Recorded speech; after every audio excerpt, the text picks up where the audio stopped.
10월 한 달 동안 예배에 대해서 우리가 말씀을 전했는데 그 예배 4주 동안 오늘 말씀을 포함해서 딱 하나 제일 중요한 것을 강조한다면 하나님에 대한 예배는 우리 자신이 예배를 드리고 나서 얼마나 기쁜가, 변화됐나, 우리의 마음이 얼마나 위로를 받았나가 중심이 아니라 하나님께서 이 예배를 통해서 어떤 영광을 받으셨는가. 다시 말해서 이 예배를 끝난 이후에 하나님께서 어떤 생각을 하실까?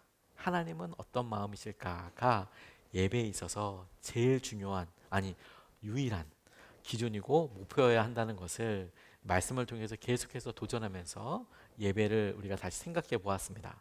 다시 한번 여러분, 예배는 이 예배를 드리고 난 다음에 우리가 어떤 기분이 들었는지, 마음이 어떻게 위로받고 어떤 예화에서 은혜와 감동이 있었는지, 그것도 중요한 부분이기도 하겠지만 하나님이 우리가 주님 앞에 반응하는 것을 통해, 아니 이 예배에 함께하는 것을 통해 어떻게 생각하시고 어떤 마음이셨는지 그것을 꼭 생각하고 예배를 드려야 한다.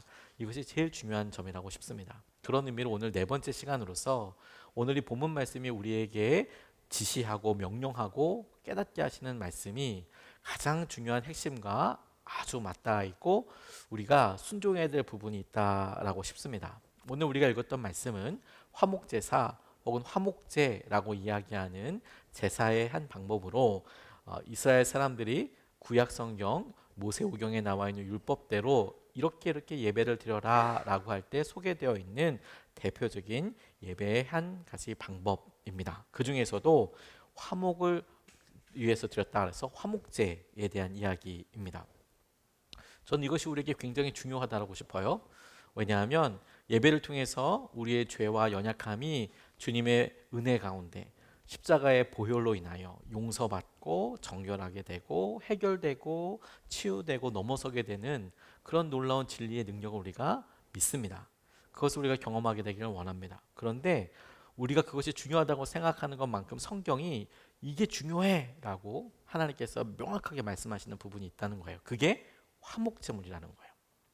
오늘 본문 말씀에 11절로 15절까지 말씀을 보면 화목제사를 어떻게 드리는지에 대해서 쭉 설명이 나와 있는데 이렇게 소개하고 있습니다. 나 주에게 화목제사의 제물을 바칠 때의 규례는 다음과 같다.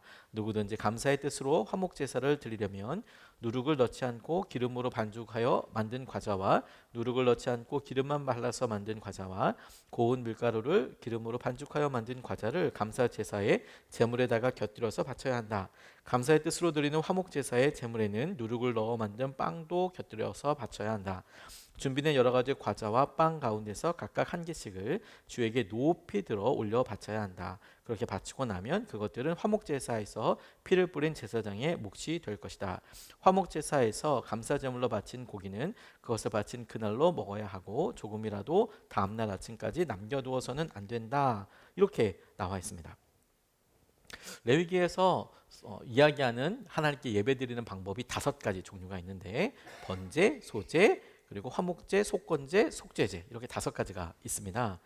제사를 드리는 방법으로는 화제, 요제, 거제, 전제 이렇게 나눠져 있는데 이러이러 5가지 예배가 있다, 제사 방법이 있다라는 것이 5가지고 그것을 드릴 때 이런 방식으로 드린다. 그래서 실제로 화목제 하나만 보더라도 그곳에는 우리가 봤듯이 제사 제물을 올려서 들었다 해서 거제라고 하는 방법이 들어가고 그 중에는 태워서 바치는 번제도 들어가고 다시 말해서 이 예배 방법 가운데 어떤 방식 어떻게 하느냐가 이제 섞여서 포함돼서 한 예배를 이루게 되는 것을 우리가 주목해야 될 필요가 있습니다. 번제는 쉽게 말해서 태워드리는 그런 예배여서 화제랑도 비슷하게 쓰이지만 종류와 방법이 다르다고 했잖아요. 하나님 앞에 우리 일상적인 예배를 드리기 위하여 번제로 드려라 이렇게 이야기하고 있고 소제는 피 없는 곡물 제사를 말합니다. 그리고 속죄제는 죄를 용서받을 때 하나님 내 죄를 용서해 주십시오 라고 드릴 때 드리는 예배이고 속건제는 사회적인 죄 또는 도덕적인 죄를 용서받기 위해서 사람 사이에 배상이 필요할 때 이렇게 예배를 통해서 갚고 혹은 서로에게 용서를 구하고 이렇게 이야기하는 것이 속건제에 해당되겠습니다. 그런데 여러분 화목제는 전혀 다른 거에 포커스를 갖고 있어요. 화목제는 죄에 대해서 이야기만 생각하고 있는 우리에 대해서 우리가 놓치고 있는 가장 중요한 부분 한 가지를 우리에게 명확하게 설명합니다. 우리가 주님 앞에 예배드릴 때 우리의 연약함, 죄, 그것에 대한 해결은 너무 중요하지만 반면에 우리를 위해 예수님께서 속죄 제물이 되셨을 뿐만 아니라 화목 제물이 되셨다라는 사실에 대해서 우리가 잘 잊어버리는 것 같아요. 무슨 말이냐? 하나님과 우리 사이를 화목하게 하시기 위해서, 우리와 하나님 사이를 친밀하게 하기 위해서, 회복하기 위해서 하나님께서 그 예배의 희생 제물이 되셨다. 하나님과 우리 사이의 관계뿐만 아니라 우리가 우리 주위에 있는 사람들과 화목하기 위해서 예수 그리스도께서 십자가를 지셨다. 이게 성경이 우리에게 명확하게 이야기하고 있는 부분이라는 말입니다. 우리는 예배를 드릴 때 여러분, 우리 안에 있는 죄가 우리 가운데 계속 동기가 되어서 그렇지, 이 예배를 통해서 우리가 한 주 살지, 당연히 아멘이고 그렇죠. 이건 아무리 강조해도 부족함이 없습니다. 그런데 여러분, 우리가 계속해서 지속적으로 예배를 드리면서 날마다 경험되는 중요한 부분이 있어요. 왜냐하면 어느 순간에 나 뭘 회개하지? 혹은 여전히 내가 나와서 죄를 얼마만큼 마주하고 내가 얼마만큼 민감한가를 가만히 보니 어떤 사람들은 굉장히 그것에 대해서 깊이 은혜롭게 매주마다 반응하는 사람들도 있지만 어떤 사람들은 힘들다 혹은 잘 모르겠다 라고 이야기하는 사람들도 있습니다. 그게 사람의 기질과 성품에 따라서 다를 수도 있지만 우리가 일반적으로 경험하게 될 때 매주마다 우리의 삶이 바뀌고 환경이 바뀔 때 우리가 집중하는 영적인 집중도가 달라지게 되지요. 그런데 여러분, 그런 의미로 생각해 보면 우리가 말씀을 그냥 진리로만, 그냥 이론적으로만 받아들이면 우리가 죄에 대해서 용서함을 구하고 그리고 속죄를 받은 이후에 그 죄는 용서가 되었으니까 다음 주에는 다시 드릴 필요가 없잖아요. 그럼 매주마다 예배를 드리다 보면 어느 순간에 우리의 죄도 다 끝나지 않겠습니까? 적어도 이론적으로 볼 때에는 우리가 반복해서 죄를 짓는다고 하더라도 그게 점점 우리가 이론적으로는 속죄제가 점점 사라져서 없어져야 될 것 같은데 근데 사실은 그렇지가 않아요. 우리가 경험되게 될 때도.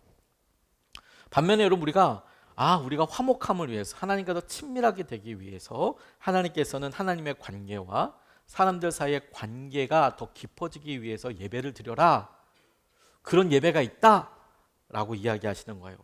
그러니까 화목함을 위해서, 회복만을 위해서 드리는 예배가 있다.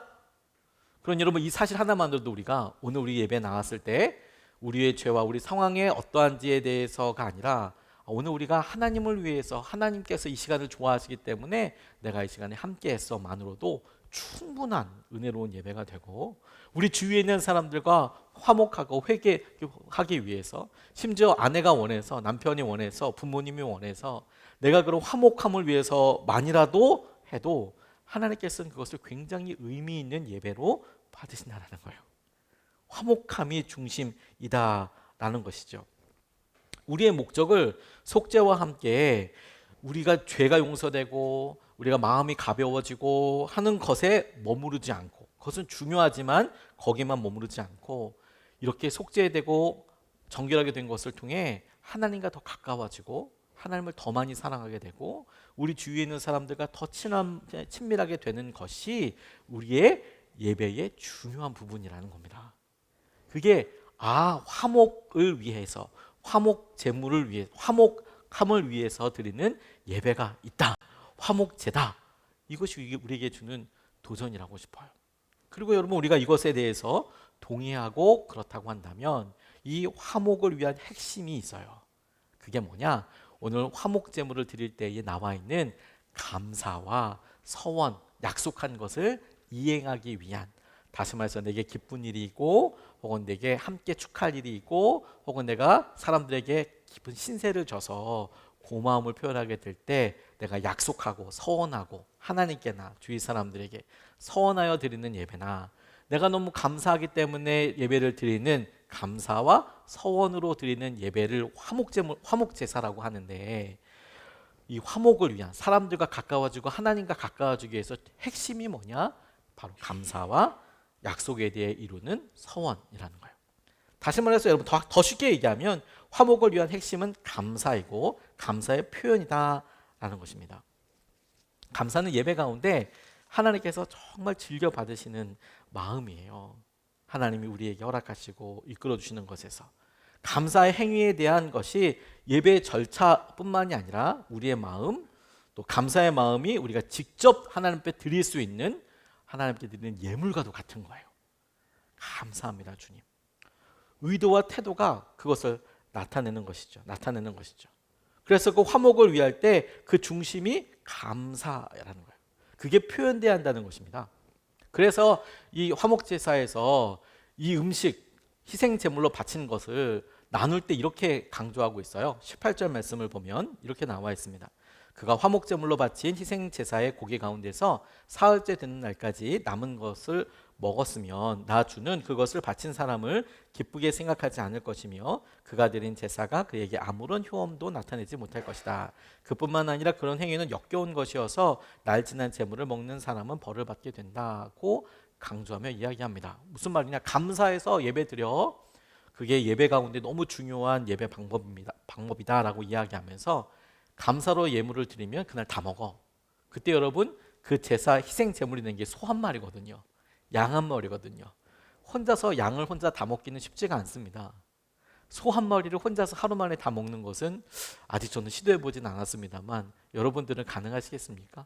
한 500kg 정도 되는 애를 혼자서 다 먹는다는 것은 불가능한 겁니다. 사자도 혼자서 다 먹을 수 없습니다. 그러니까 그것은 반드시 나눠 먹어야 하는 것이죠.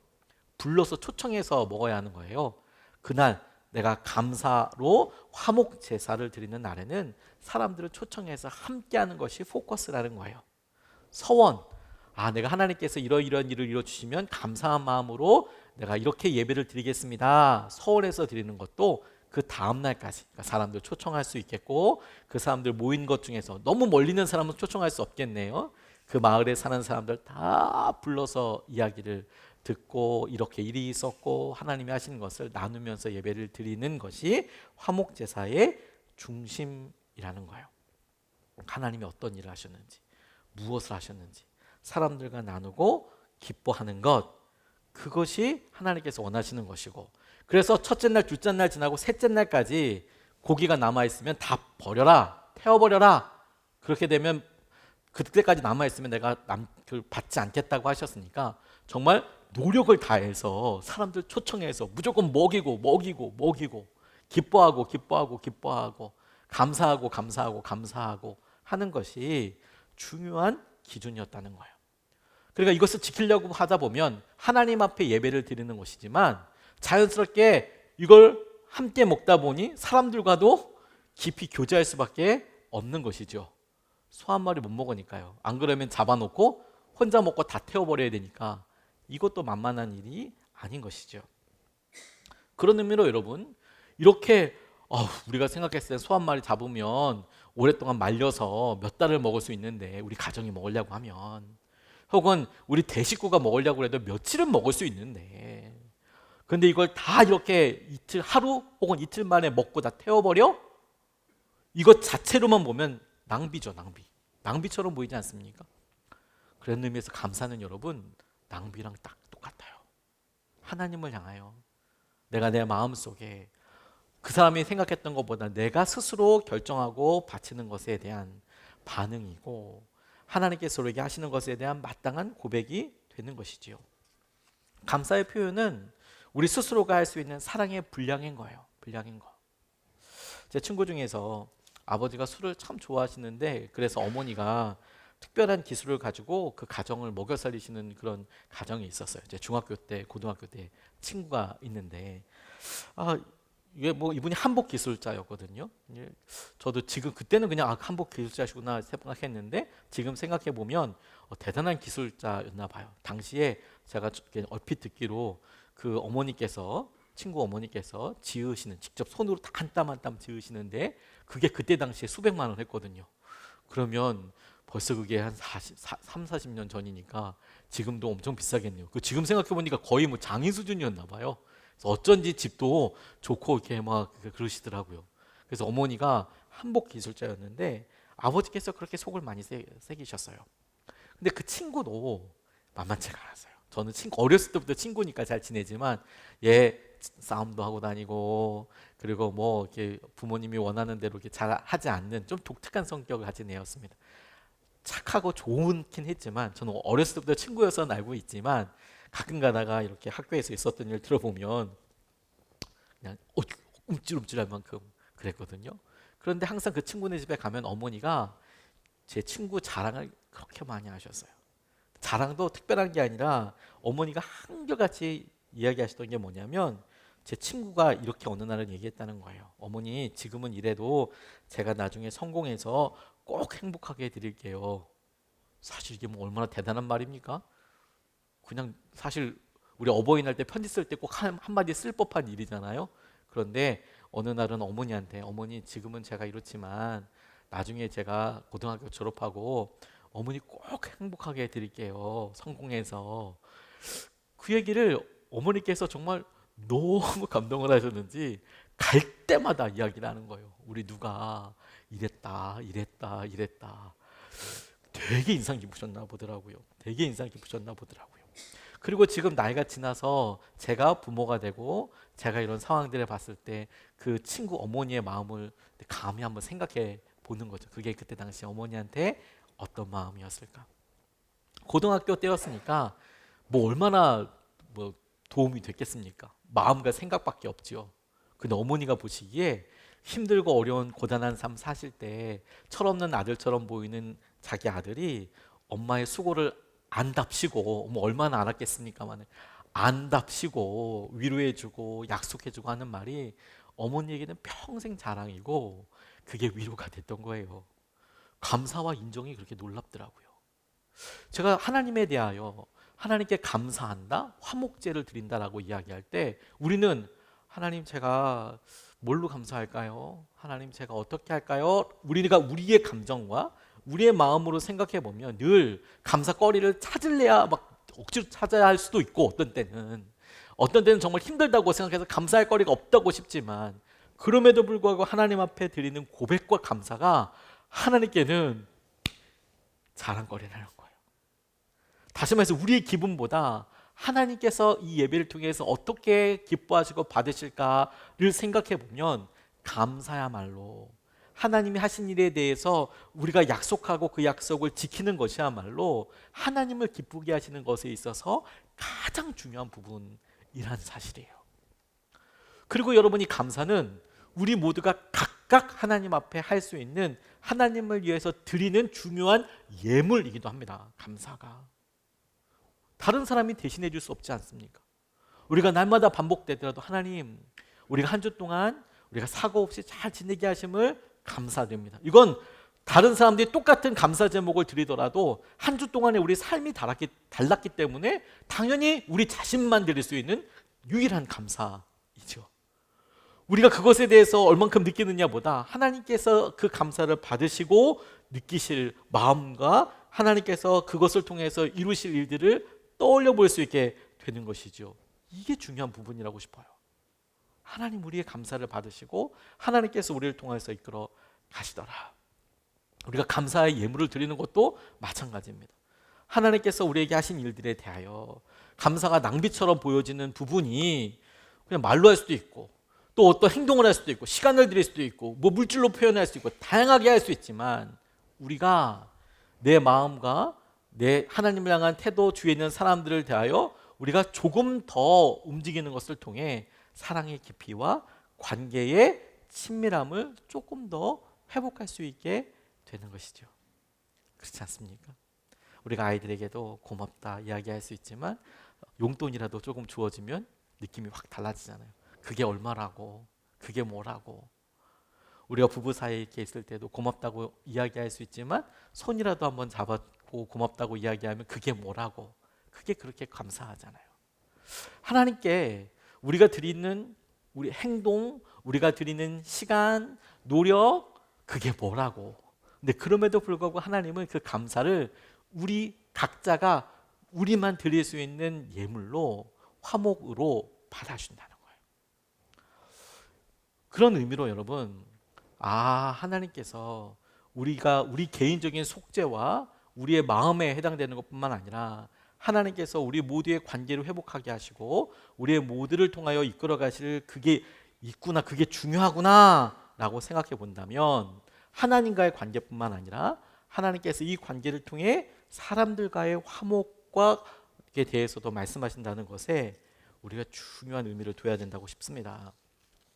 다시 말해서 여러분, 예배가 하나님께서 우리가 서로 화목하라고 부르신 거구나. 하나님과 화목하고 주위에 있는 사람들과.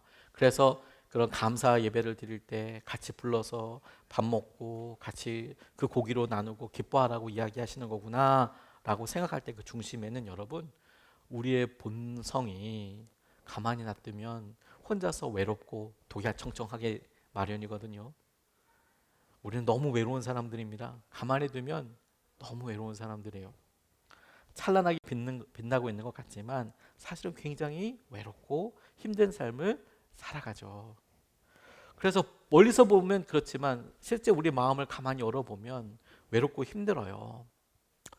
그런 연약함이 우리 모두가 있지만 우리 내심 이런 생각도 가지고 있습니다. 교회의 만남을 생각하면 어떤 분들은 동호회처럼 자신이 원하면 잠시 갔다가 또 그러다 보면 마음에 맞는 사람이 있잖아요. 마음에 맞는 사람이 있어서 서로 집을 서로 오고 가면서 더 친하게 지내기도 하고 뭐 그래서 서로 이야기하기도 하고 그러다가 뭐 안 만날 수도 있고 이렇게 쉽게 만날 수 있는 관계도 있고 또 기가 막힌 그런 관계들에 비하면 교회에서 만나는 것들은 뭐 그만큼 친밀하지 않은 거 아닌가? 제가 저희 집사람이 저희 딸이 처음으로 이제 학교에 들어갔을 때 몇 년 지나고 나니까 이 학부모회를 모이더래요. 아이가 학교에서 뭐 어떻게 하다 보니까 임원 같은 게 됐는데 대단한 임원은 아니고 그래서 학부모님들 이렇게 모일 수 있는 시간이 있었습니다.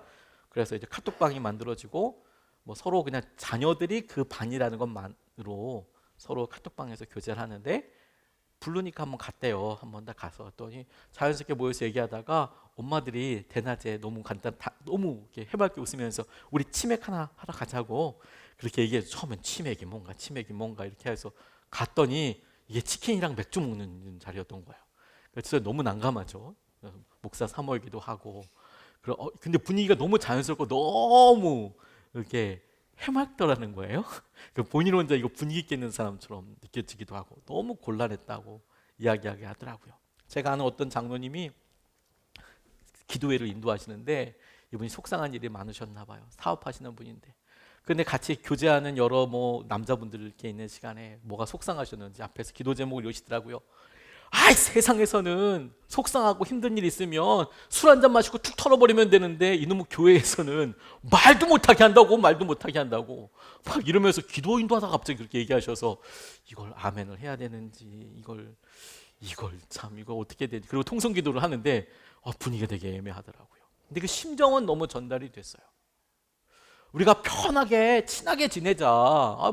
부부끼리 같이 있고 어디 놀러도 가고 그렇게 하자. 그렇게 이야기할 때에 우리가 느낄 수 있는 분위기와 우리가 교회에서 생각하다 보면 교회에서 느끼는 그런 관계가 그 정도 친밀하진 않잖아.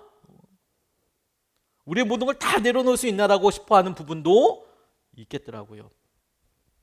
근데 여러분, 우리는 교회에 하나님께서 주시는 친밀함, 화목을 누린다고 했을 때 그것이 아무런 기준 없이 내가 원하고 내 형편에 가장 가까워서 자녀들이 비슷한 나이이기 때문에 단순하게 친해지는 것을 목적으로 모이는 것이 아닙니다.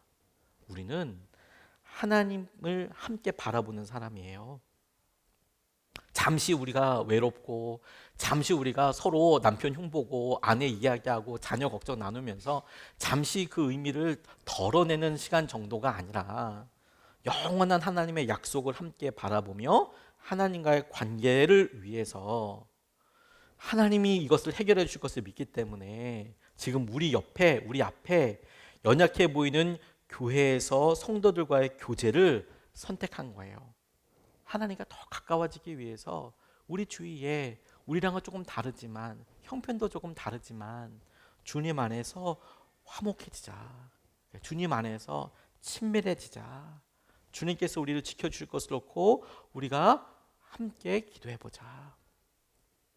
그런 의미로 여러분, 교회는 하나님을 더 사랑하는 사람들이, 더 사랑하기 원하는 사람들이 우리 주위에 있는 사람들과 같이 사랑하면서 서로 돕고 서로 하나님 사랑하는 것을 통해서 우리가 은밀히 느끼는 외로움과 아픔의 자리에 하나님이 함께 해주시는 것을 누리고 알게 되는 것이죠. 저는 대학교 초반에 들어와서 동문회를 열심히 간 적이 있어요. 근데 어느 날 동문회를 딱 끊어버렸던 계기가 됐던 일이 뭐냐면, 첫 번째 가고 두 번째 가고 친구들, 고등학교 때 친구들 만나고 너무 좋고, 또 군대 가기 전이니까 고등학교 졸업하고 나니까 미성년자도 하니까 얼마나 즐거워요. 할 일도 많고 막 그러는데, 한 번은 가만히 앉아 있는데 했던 얘기 또 하고, 담임 선생님 이야기 또 하고, 누구 변명 얘기하면서 우리 뭐 여기 선생님들이 계시면 죄송합니다, 담탱이가 뭐 어떻고 막 이런 얘기 막 이렇게 하면서 막 서로 얘기하는데 너무 공허한 거예요. 그 자리에 가만히 앉아서 나 여기서 뭐 하고 있는 거지? 친구들은 너무 좋고 뭐 하나도 문제는 없는데, 친구들도 너무 좋고 자리도 너무 유쾌하고, 근데 가만히 내가 여기서 뭘 하고 있는 거지? 이게 나한테 무슨 의미가 있는 거지? 저는 제 삶에서 대단한 어떤 기회라고는 할 수 없지만, 제 삶에 깊이 있는 외로움을 누구도 채워줄 수 없는, 친한 친구들도 채워줄 수 없는 부분들을 경험했고, 그것을 하나님께서만 채워줄 수 있고 이끌어 주실 수 있다는 것을 성경에서 발견하고 믿는 사람이에요. 참으로 그렇습니다, 여러분. 저는 오늘 있을 12.7 한국교회 연합 예배가 위에서 기도하면서 이게 화목제사가 되도록 그렇게 기도하고 있고 또 하기를 원해요. 온 교회가 모여서 기도하자라는 마음도 너무 귀하고, 우리 교회는 안타깝게도 미리 준비되어 있었던 행사가 있어서 그렇게 참여하지는 못하지만, 하지만 기도의 방향은, 하나님, 한국교회가 이렇게 모여서 이 세상에 대하여 염려하고 걱정하고 있는 바, 우리가 우리 자녀들을 키우면서 동성애와 같이 혹은 성전환과 같이 안타깝고 위험한 부분들에 대해 성경적인 가치관, 바른 가정에 대해서 알려주기 원합니다. 그러기 위해서 기도하고 함께 모이는 것이 너무 필요하고 중요한 모임이라고 싶으면서도 동시에 그러나 하나님, 이 일이 하나님과의 관계를 회복하는 것뿐만 아니라 우리가 전도하고 우리가 함께 주님 앞에 예배를 드려야 할 우리 모든 한국 사회와 전도를 해야 될 대상들과도 화목하게 되는 계기가 되기를 원합니다. 이걸 그 사람들과 막 싸워가면서 하게 되는 것은, 혹은 어떤 사람들이 자기의 어떤 정치적인 목적이나 이익을 위해서 사용되지 않기를 원합니다. 정말 거룩하고 정결하게 하나님의 뜻만 일어나게 되기를 원합니다. 그래서 이 예배가 하나님께서 기뻐하시고, 그리고 이 예배를 통해서 저렇게 우리의 다음 세대와 우리 자녀들을 위해서 걱정하고 기도하는 사람이 있구나, 그러면 우리도 좋겠네 라고 생각하는 영역들이, 화목하게 되는 일들이 있다면 성공한 집회라고 생각이 들어요. 이런 것이 정작 우리의 매주마다 있게 되는 예배의 핵심이라는 겁니다. 화목제사의 대표적인 사람이 있어요. 욥입니다. 욥.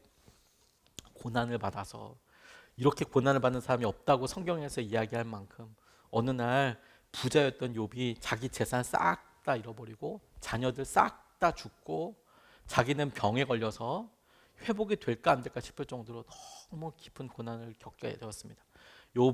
이게 뭐 종기 같은 게 많이 났는데, 큰 병에 걸려서 아예 그냥 혼수 상태로 죽고 이런 것도 안타깝지만 정작 본인은 사실 괜찮잖아요. 근데 종기가 열도 나고 간지럽고 그런데 이게 그냥 계속 지속되는 거 아닙니까? 그래서 그가 하나님을 불평해요. 근데 그때에도 친구들이 욥을 위로하기 위해서 와서 어이없어 하면서 같이 안타까워합니다. 일주일 동안 아무 말도 하지 않고 이렇게 가만히 있어요. 그 친구들과 함께 했을 때 일주일 정도고 지나고 나니까 욥이 저주하면서 이야기합니다. 불평합니다. 근데 하나님 그때 아무 말씀도 하지 않으셨어요. 하나님은 욥의 편이지만 가만히 계셨습니다. 근데 하나님께서 그렇게 이야기를 다 듣고 나서 욥에게 직접 이야기하실 때 막 질문하셨어요. 쏟아내듯이 너 이건 아니야? 너 이건 아니야? 근데 그거 모르면서 네가 왜 모든 것을 다 안다고 생각하느냐라고 막 직접 이야기하고 나신 다음에 잘못했습니다, 욥이 그렇게 대답하거든요. 그래서 내가 주님을 들어서만 알다가 직접 뵙습니다. 내가 말하지 않겠습니다, 이제 하나님 앞에서. 근데 그렇게 이야기한 다음에 바로 욥을 회복시켜 주지 않으세요. 그 다음에 굉장히 중요한 것을 욥과 욥의 친구들에게 명령합니다. 그게 뭐냐면 예배하는 거예요. 예배하는 거. 욥기 42장 8절 말씀을 보면 이렇게 나와 있습니다. 그러므로 이제 너희는 수송아지 7마리와 수량 7마리를 마련하여 내 종 욥에게 가지고 가서 너희가 용서받을 수 있도록 번제를 드려라. 내 종 욥이 너희를 용서하여 달라고 빌면 내가 그의 기도를 들어줄 것이다. 너희가 나를 두고 말을 할 때에 내 종 욥처럼 옳게 말하지 않고 어리석게 말하였지만 내가 그대로 갚지는 않을 것이다. 그러니까 하나님께서 욥의 편을 들어주셨어요. 그런데 욥과 욥의 친구들에게 그런 말을 막 했을 때 하나님이 원하시는 것이 뭐냐? 예배를 드리라는 거예요. 욥의 친구들에게 말하는 게 뭐냐면 욥이 예배할 수 있도록 도우라는 거예요. 욥이 예배할 수 있도록 도우라는 거예요. 그리고 나서 회복시켜 주셨습니다. 욥기 42장 10절로 12절 말씀이 이렇게 나와 있어요. 욥이 주님께 자기 친구들을 용서해 달라고 기도를 드리고 난 다음에 주님께서 욥의 재산을 회복시켜 주셨는데 욥이 이전에 가졌던 모든 것보다 배나 더 돌려주셨다. 그러자 그의 모든 형제와 자매와 전부터 그를 아는 친구들이 다 그를 찾아와 그의 집에서 그와 함께 기뻐하면서 먹고 마셨다. 그들은 주님께서 그에게 내리신 그 모든 재앙을 생각하면서 그를 동정하기도 하고 또 위로하기도 하였다. 그러면서 그들은 저마다 그에게 돈을 주기도 하고 금반지를 끼워주기도 하였다. 주님께서 욥의 말년에 이전보다 더 많은 복을 주셔서 욥이 양을 14,000마리, 낙타를 6,000마리, 소를 1,000결이, 나귀를 1,000마리나 거느리게 하셨다고 그가 받았던 축복의 내용을 적고 있습니다. 근데 그 내용을 가만히 보면 여러분, 가까이 있었던 친구들이 엘리바스와 소발과 빌닷 이 세 사람이 대화를 이렇게 하잖아요. 근데 하나님께서 처음에 그들이 와서 위로하고 이럴 때 욥에게 도움이 되지 않았어요. 근데 하나님께서 이 일을 통해 말씀하시고 하게 하셨던 게 뭐냐면 친구들이 욥이 예배할 수 있도록 그렇게 돕고 그리고 그렇게 하는 통로가 되었다라는 겁니다. 친구들이 같이 울어주는 것도 필요하지만 함께 예배하는 게 필요한 거예요. 함께 예배하는 게. 함께 예배하는 거. 이 말은 우리에게 이렇게 적용됩니다. 우리 주위에 욥과 같이 고난을 당한 사람이 있을 때 하나님과의 친밀함을 회복하려고 할 때 이미 시험에 들고 어려움이 있어서 어떻게 해야 될지 모르는 욥과 같은 사람이 있을 때 우리가 뭐 대단하고 잘나서가 아니라 그와 함께 예배할 수 있도록 도와주는 사람이 필요하다는 거예요. 근데 그렇게 하면 욥이 친구들을 위해서 축복 기도를 하고 그래서 욥이 축복을 받더라라는 거예요. 그 사람이 하나님께서 그렇게 예배하는 것을 통해서 그래 하나님께서 그와 같이 일하시지. 고난 가운데 있었던 욥이 하나님 앞에 예배하고 하나님께서 그를 갑절이나 축복해 주시고 하나님의 놀라운 능력을 회복시켜 주시더라. 이게 무엇 때문에 가능했다고요? 예배 때문에. 이런 걸 화목제라고 한다고요. 화목제. 우리는 4주 동안 예배를 이렇게 보면서 우리 스스로 자꾸 생각해 보게 됩니다. 그래서 하나님이 중심이다. 하나님께 드리는 거다. 우리가 정결하게 예배 드려야 된다 생각하지만 정작 우리는 하나님과의 거리가 멀게 느껴지게 될 때들이 많아요. 죄도 생각나지 않고 열심히 해도 문제가 없게 느껴진다면 그러면 결론은 한 가지예요. 감사의 문제가 있는 감사. 하나님 앞에 감사해야 되는 거구나. 하나님께뿐만 아니라 우리 주위에 있는 사람에게 감사해야 하는 거구나. 감사해야 하는 거구나. 부부가 다 당연한 게 아니라 감사해야 되는 거구나. 감사해야 되는 거구나. 자녀에게. 그리고 이런 감사를 통해서 하나님께서 하나님과의 관계를 회복시키실 뿐만 아니라 우리 주위에 있는 회복의 지평을 더 넓혀주시겠구나. 이게 중요한 거예요. 헨리 포드 회장의 일화 가운데 그가 돈이 많으니까 미국 전국에서 나 좀 도와주세요 이런 메일을 많이 받았답니다. 편지를. 그래서 뭐 도와주면 항상 사람들이 계속 딴 말하는 거예요. 자기는 부자면서 인색하다고. 참 이상하죠. 기부금을 받고 나서 충분히 도와주지 않는다고. 우리가 이만큼 필요한데 자기는 부자면서 자기는 우리를 이렇게 도와주지 않는다고. 뭐 자기는 혼자서만 힘들지만 그 편지를 받는 사람은 수백 통, 수천 통을 받을 거 아니에요. 그리고 또 돕는 거잖아요. 진짜 누군지도 모르는데 돕는 거잖아요. 그런데도 그렇게 불평하는 사람이 많다는 겁니다. 그런데 시골에 있는 한 선생님이 음악 교육을 위해서 피아노 한 대가 필요한데 당시에 소문난 부자였던 포드 사장에게 편지를 보냈답니다. 회장님, 우리 시골에 있는 학교인데 피아노 한 대가 필요합니다. 좀 도와주십시오. 답장이 왔는데 열어보니까 $100가 들어있더래요. 한 13만 원 정도가 들어있더래요. 피아노 못 사잖아요. 근데 이 선생님이 실망하지 않고 그 100달러로 땅콩을 샀답니다. 그리고 시골이니까 학교 부지에다가 땅콩 사서 심었대요. 보통 사람들은 피아노 사게 돈 달라고 그랬는데 이거 그 정도 돈은 줘야지. 100달러가 뭐야? 이렇게 생각할 텐데 부지에 심고 수확해서 팔기를 몇 년을 했더니 피아노 살 수 있는 돈이 모아졌대요. 그래서 선생님이 포드 회장에게 감사의 편지를 썼답니다. 회장님의 도움으로 피아노 살 돈이 모아졌습니다. 감사합니다. 그리고 그 내용들 계속 적은 거죠. 그러니까 포드 회장으로부터 답장이 왔대요. 답장과 함께 $10,000가 송금되어서 왔답니다. 한 1,300만 원 정도 피아노 한 대 살 수 있겠네요. 그리고 답장에 이렇게 적혀 있었답니다. 선생님 같은 분이 있다는 것이 자랑스럽습니다. 선생님 같은 분은 처음입니다. 많은 사람들이 도움을 요청했지만 기부금을 주면 작다고 투덜대거나 받고 나서는 모르는 척 해버렸습니다. 그런데 선생님은 적은 기부금에 대해서도 감사하고 그렇게 돌려주시니 제가 감격하였습니다. 여기 $10,000를 드리니 피아노를 사시기 바랍니다. 앞으로 도움을 청하시면 액수와 상관없이 제가 책임을 지겠습니다. 이렇게 편지를 받았답니다. 우리의 예배가 우리 중심, 내가 이런 어려움과 위로가 필요하고 그렇게 찾아오는 것은 굉장히 중요한 마음의 동기가 될 수 있습니다. 너무 귀한 일입니다. 그건 부끄러운 일도 아니고 너무 중요한 일이에요. 하나님께서 여러분들을 위로해 주시고 여러분들의 쓸 것을 공급하여 주실 것입니다. 하나님께서 여러분들의 염려와 걱정을 믿음으로 인해서 넘어서게도 해주실 것입니다. 그런데 여러분, 예배는 거기만 있는 것이 아닙니다. 이 예배는 살아계신 하나님 앞에 드리는 것입니다. 그 살아계신 하나님께서 우리의 예배를 통해서 기뻐하시고 하나님께서 우리에게 행하신 일에 대하여 하나님이 이렇게 우리에게 해주신 것에 대해서 마땅한 감사와 하나님이 이와 같은 일을 해주셨구나 라고 우리가 감사드리는 것을 찬양이라고 하는데, 마땅한 찬양과 하나님께서 하셨던 다른 나는 못하는데 하나님이 이런 일을 하셨습니다. 하나님의 위대하심과 하나님만이 하실 수 있는 지혜를, 하나님의 임재를 영광이라고 하는데 하나님이 하셨음을 인정하고 영광을 돌리는 것, 이게 예배의 핵심이라는 거예요.